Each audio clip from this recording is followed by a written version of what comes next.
Peterbot. Peterbot. Peterbot. Peterbot. Peterbot. Peterbot. The global champions forward. Arguably the greatest player to ever touch the game. We knew we were going to win coming into it, and we're the best duo in the world. But there's one question and challenge that has yet to be fulfilled. Is it possible to become the next Peterbot? And if so, how? Now, at day one of this challenge, I searched up what Peterbot settings and keybinds were, and luckily enough, there were multiple videos that gave me that information. And here's a quick summary about all of the important settings. He likes to play on window full screen because he likes to play on a custom stretch resolution. His brightness is 125, but sometimes likes to bump it up to 150. And here are Peterbot's classic sensitivity, which is 2.4 on X and Y, and 45.1 on targeting and scope sensitivity. And he doesn't like to play on custom diagonals. And these are all of his keybinds. And this was my first live and raw reaction to these brand new keybinds and settings. Okay, boys, let's try these out. Key. Okay, this is wall. Wait, what, bro? I have to reach all the way down to freaking Y and T. How does he do that? F, G, T, G. Bro, I have to press 4 freaking things at the same time with my index finger. What? What? And at that moment, I was thinking to myself, am I going to be able to pull through? Is this challenge too hard for me? Is it even possible? Am I even going to be able to survive? And that's when it hit me. Never back down. Never give up.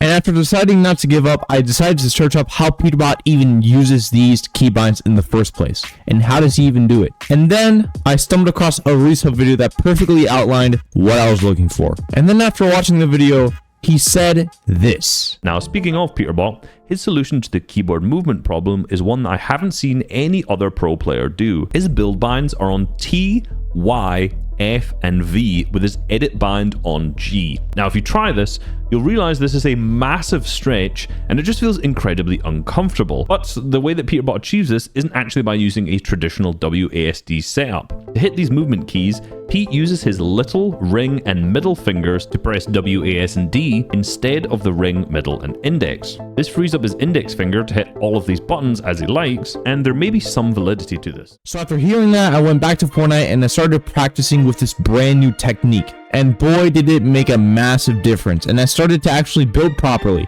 Now, I didn't start tunneling or doing triple edits, but I was actually starting to grow and actually get used to these keybinds, which is a very, very good sign. Also, it would mean the world to me if you all subscribed. I know it sounds funny, but I'm trying to reach 1,000 subscribers by the end of this year. I love you guys very much, but now on to day 2. Now, when day 2 rolled around, I did nothing but just staying creative and start mastering the keybinds and settings. Try to get used to them like the back of my hand. And that's when I started to actually practice some moves. More importantly, tunneling. Tunneling is arguably one of the most important things in all of Fortnite or competitive history. It's a technique that Peterbot and other pros do on a daily basis that helps them make thousands upon thousands of dollars. Because it's so simple, but efficient and easy to do. And I did this for almost 3 hours, but after that, I finally mastered tunneling. 48, 49, 50. Woo! Let's go! And my ego after that was pretty huge, just like Peterbot's, which is why I then decided to play box fights. And well, this is how that ended up. Oh no!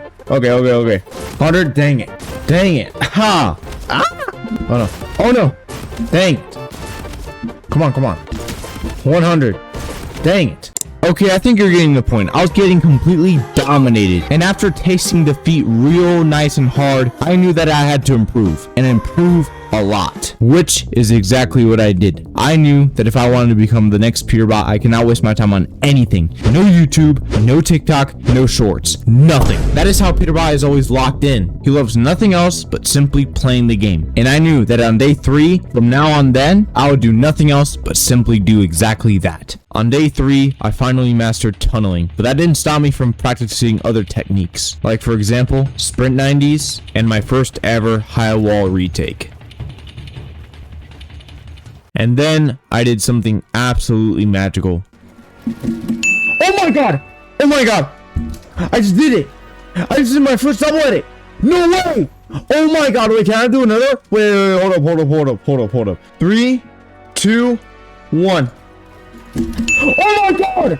I just did it again! And at that moment, I did not want to stop. I kept going and going. At day 4, I learned something monumental, and that is that Peterbot, just like his interesting WASD placement, has an interesting mouse grip called the 131, which my good friend Codelife can explain. If you do take a closer look at his gameplay, you'll notice that Peterbot uses an uncommon grip style called 131. That's where he basically places 3 fingers on the top of the mouse. That's the index finger on the left click, the middle finger on the scroll, and then the ring finger on the right click. Here's what the grip looks like when compared to probably the most common grip in gaming. As you can see, the finger positions are very different, but there is a reason for that. And the great thing about the 131 grip is the fact that you get constant access to the scroll wheel, which in games like Fortnite is essential, as you can do a thing called wall reset, and that just makes it so easy. And after hearing so, the first thing I did was go on a creative map in Fortnite and practicing with this new grip style. At first it felt very clunky because I've been using the 121 grip style for almost 2 years, but slowly after 2 hours I started getting firm with it and I started actually editing perfectly with it.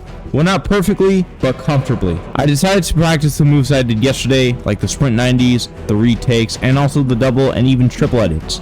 And I wrapped up the day by playing a little bit of piece control, you know, getting used to it, getting used to piecing people up, because piecing people up is something that Peterbot is really known for doing. So I stayed in piece control, playing a bunch of different pieces, really understanding how to place the structures, and getting used to these keybinds to the maximum capacity. And I knew that on day 5, I would have to master every single thing that I've learned so far so then I can elevate myself to the next level, truly become the next Peterbot. On day 5, I started playing with a custom stretch resolution that Peterbot 50% of the time likes to use when he's not playing on LAN events. Now exactly how to get a stretch resolution, I have a link in the description down below on a video how to do so, but the way that I did it, I simply right clicked my screen, I then press show more options, and there's a lot over here, but the most important thing is press on NVIDIA control panel, let it load, and then you have this beautiful terminal, which you would want to full screen it to see everything clearly. And as you can see, I have the custom resolution. Now the way to get it is to go to customize, create custom resolution. It shows you the 1720 by 1080, and then you'd simply want to test it, and if you like it, you can simply apply it. Quick side tip, always make sure your refresh rate is the highest possible, and if you ever want to go back to your original 1920 by 1080, it's always there and you can always press apply. Anyway, that's how I did it. I will link 2 videos in the description for other people that don't have the technique that I did. And after that, I knew that at day 6, everything would change from now on. At day 6, I did everything I've already done. Sprint 90s, triple edits, double edits, quad edits, etc. Even this, I don't even know what this is. Truly trying to master everything. I then went to piece control. I did a lot of pieces. I even went to edit and I started to work on my edit timing. And then I finally went to aim where I worked on my aim. And then after all that training, I then decided to open a blank Google Doc and started to create the perfect Peterbot 3-hour routine warm-up. Now, I'm not going to share it, of course, because, I mean, come on, this is the only thing that's going to help me become better at this game. But I will link below a video made by Khanada, which is one of my many inspirations that helped me create this doc and warm-up. And I'll show some snippets of the video right now. So you want to go right into piece and skip editing, or, I mean, skip building, because we want to go and just already start locking in, right? Have good awareness, right? And you want to just be practicing your edits, going around and try to headshot the boss at always times, right? Going to each piece, go piece, boom, headshot, right? And your aim will be feeling so much smoother because of grid shot. And same thing, you want to go into every scenario and play it 1 to 2 times, right? You want to be going for full clips, right? On the bot and making sure you only hit headshots. This is probably one of the most important, I would say. Third thing, most important, is go right into a PG after this, because now your edits are warm, your aim is warm, your piece is warm, your free builds are warm. Now you take all that you have right now and go into a PG map. Just go to 1v1. I like playing Reissub's map. You can just go in, queue in a public match. Try to find someone that's sweaty. You don't want to always fight someone that's kind of body. If you don't like fighting someone body, go and fight someone that just keep loading in and try to find someone that's really sweaty. And that's actually a really good tip. If you want to be one of the best players ever, just like Peterbot, you have to fight the best. If you want to be the best, you have to fight the best. It only makes sense because you gain their experience, you gain their knowledge. So you have to humble yourself and say that I'm trash. I will be better if I fight people that are better than me. And that's practically the reality for any sport or video game or anything, to be honest. If you want to be the best, you have to face the best. And yeah, that was day 6. Finally, day 7. And when day 7 came, I had a reflection. I remember the first day when I started this challenge, I didn't know if I was even gonna make it day 1. But look at me. Look at me. I'm probably the greatest Peterbot 2.0 person that has ever been able to use Peterbot settings and keybinds